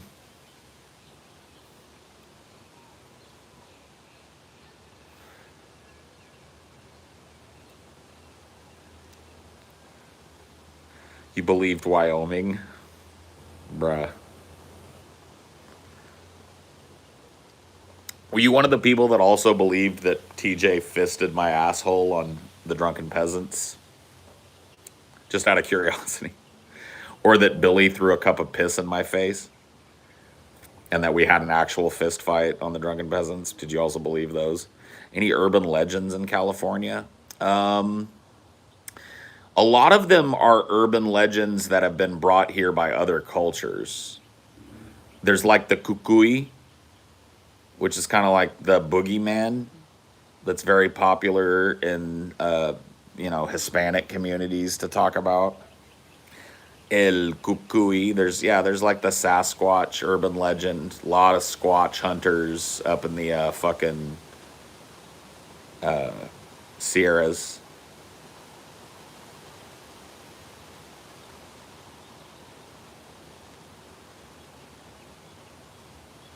La Llorona, yeah, the highway ghost woman with the baby, yeah. So a lot of Hispanic influence here, which makes total sense if you know the history of California. California used to be Mexico.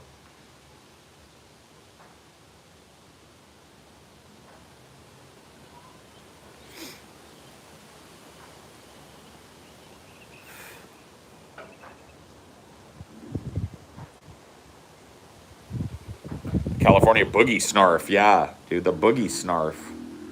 Whatever. Anyway, I'm gonna go ahead and wrap this up. I gotta go get my fucking 5G implant this morning. Wish me luck. It's my second one, and then I'm done. And then I gotta do a day of shooting today, and then I get a little bit of time off.